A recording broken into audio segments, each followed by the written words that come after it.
اس کامیاب جلسے کی ایک بار پھر مبارکباد اور ان کی آمد پر ان کا بے انتہا شکریہ۔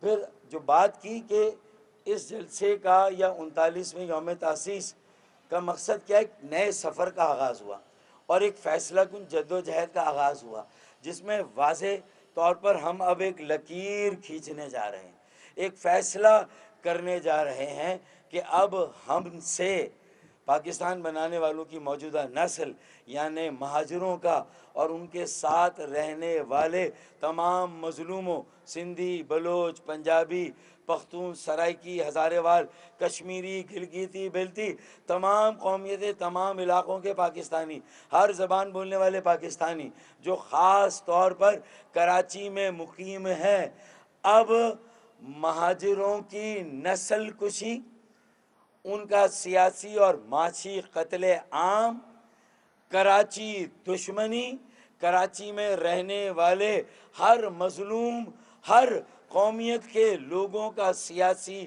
اور معاشی قتل اور ان کی نسل کشی اب برداشت نہیں کی جائے گی۔ مردم شماری میں ان کا قتل برداشت نہیں کیا جائے گا۔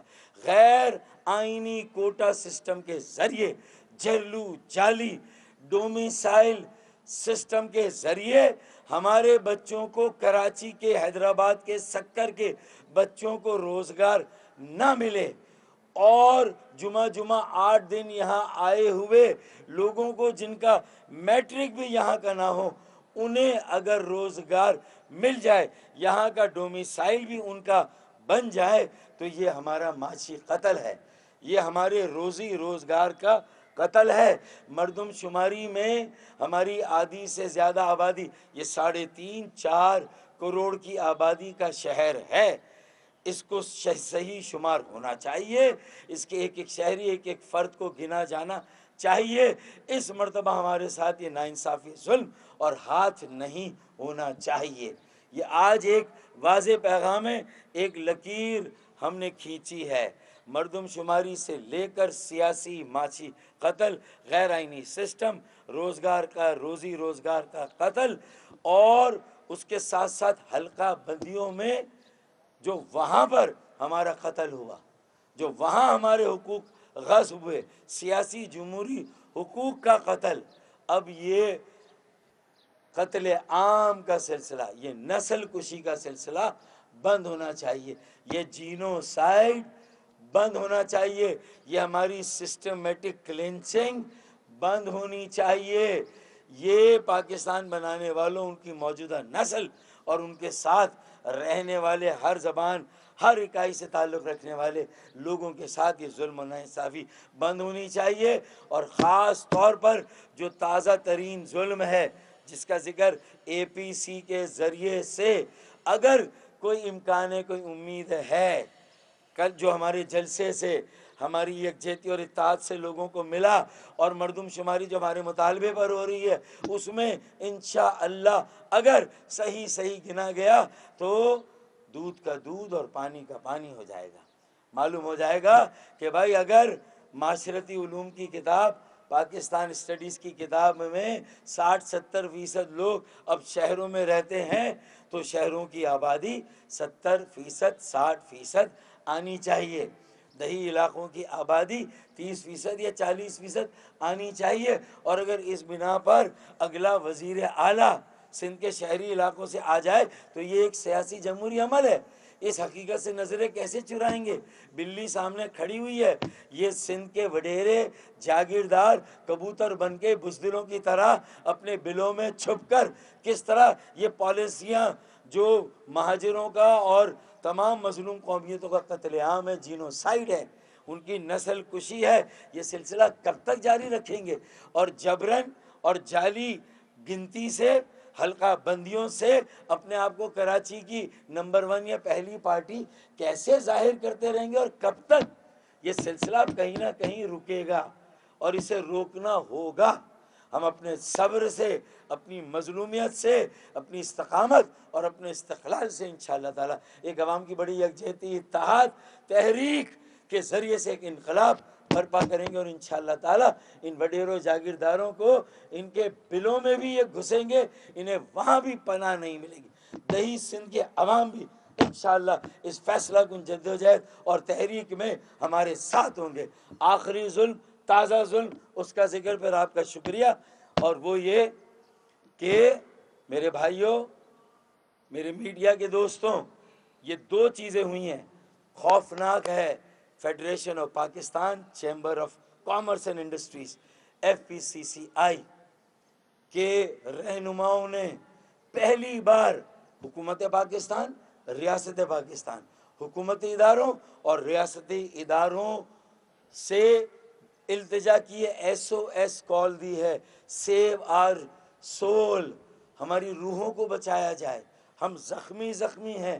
انہوں نے کہہ دیا ہے کہ ہماری جو بلیک منی ہے وہ رکھ لو اگر ہمارے پاس ہے۔ تمام صنعت کاروں، تاجروں، سرمایہ کاروں نے ببانگ دول کہہ دیا وہ رکھ لیں، لیکن جو ہماری وائٹ منی ہے، جو انویسٹمنٹ ہے، جو صنعتیں ہیں، جو کاروبار ہے، تجارت ہے، ہم اس کو بیچ کر ان وڈیروں، جاگیرداروں کے منہ پر مار کر ہماری زمینوں پر قبضہ، صنعت کاروں کی، سرمایہ کاروں، تاجروں، کاروباری افراد، اوورسیز پاکستانیز، سمندر پار پاکستانیوں، عام شہریوں کی زمینوں پر قبضہ ہے۔ اگر یہ قبضہ نہ چھڑایا گیا، یہ زمین صنعت کاروں، سرمایہ کاروں، تاجروں، کاروباری افراد، اوورسیز پاکستانیز، بلڈرز اور ڈیولپرز کو واپس نہ دی گئی ان کی جائز زمینیں، تو انہوں نے کہا ہے کہ ہم اپنی وائٹ منی اینڈ کیش کرا کے اپنی چیزیں بیچ کر، اونے پونے داموں بیچ کر اس ملک سے آفیشلی اپنی وائٹ منی باہر لے جانا چاہتے ہیں، اپنا سفید دھن لے جانا چاہتے ہیں۔ ہمیں حکومت اور ریاست فیسیلیٹیٹ کرے۔ اس سے بڑا تماچا حکومت اور ریاست کے منہ پر کوئی اور نہیں ہو سکتا۔ اگر حکومت وقت، ریاست پاکستان اور پاکستان کی بڑی سیاسی جماعتیں نام نہاد جو قومی سیاست کر رہی ہے، جو سرکس اور دنگل اور تماشا لگا کر زمان ٹاؤن میں بیٹھی ہوئی ہیں، میں ان سے بھی کہتا ہوں کہ کچھ معیشت کی فکر کریں، نجی شعبے کی فکر کریں۔ وہ دل برداشتہ بیزار ہو کے، تنگ ہو کے پاکستان سے چلا گیا، اتنی ماسو، ابھی اگر 5% ہے ان ایمپلائمنٹ، یہ 30%، 50% ہو جائے گی۔ اور اگر ایسا ہوا، کل گورنر ہاؤس میں ہماری ایک میٹنگ تھی رابطہ کمیٹی کی، وہاں پر بھی یہ ساری باتیں ہوئی ہیں، اور ان دو باتوں پہ کہ یہ زمینیں جن پر قبضہ ہے، جب صنعت کاروں، تاجروں نے، اوورسیز پاکستانیوں، بلڈروں نے شور مچانا شروع کیا، تو انہوں نے گوٹ آباد کے نام سے معصوم سندھیوں، بلوچوں کو ایک اور ان کی آنکھوں میں دھول جھونکا، انہیں ایک اور فریب دیا۔ ارے گوٹ آباد اسکیم کا قانون تو 87 سے بنا ہوا، 97 میں، اور یہ 2002 میں یہ سب کچھ ہو چکا۔ اب کہاں سے گوٹ آئے؟ آسمان سے اترے؟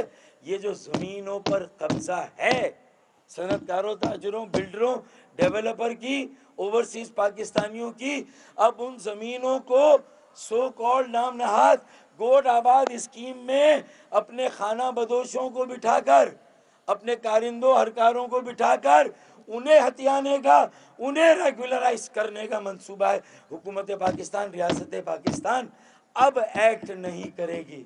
ان ظالم حکمرانوں، صوبائی وڈیروں، جاگیرداروں جو کراچی کو اپنی کالونی بنانا چاہتے ہیں، اپنے قبضے کو گوٹ آباد کے ایک نئے جال کے ساتھ پرانا شکاری یہاں کی زمینوں کو پھر ہڑپ کرنا چاہتا ہے۔ کچی آبادی کے قانون میں ترمیم کر کے 40 گھروں پر مشتمل ایک کچی آبادی ہوگی۔ اب کہیں بھی 40 انکروچر، لینڈ گریبر، منشیات فروش بیٹھ جائیں اور پیپلز پارٹی کی صوبائی حکومت اسے ریگولرائز کر دے۔ یہ میڈیا کو بھی یہ سمجھنا ہے، ان خوفناک سازشوں سے پردہ اٹھانا ہے۔ جس طرح آپ نے ہمارے جلسے کی کوریج کی، آپ آئے، ہماری پریس کانفرنسز، ہماری باتوں کو لوگوں تک، عوام تک پہنچاتے ہیں۔ میں میڈیا ہاؤسز، الیکٹرانک یا جو پرنٹ میڈیا ہے، ان کے مالکان کا شکریہ ادا کرتا ہوں،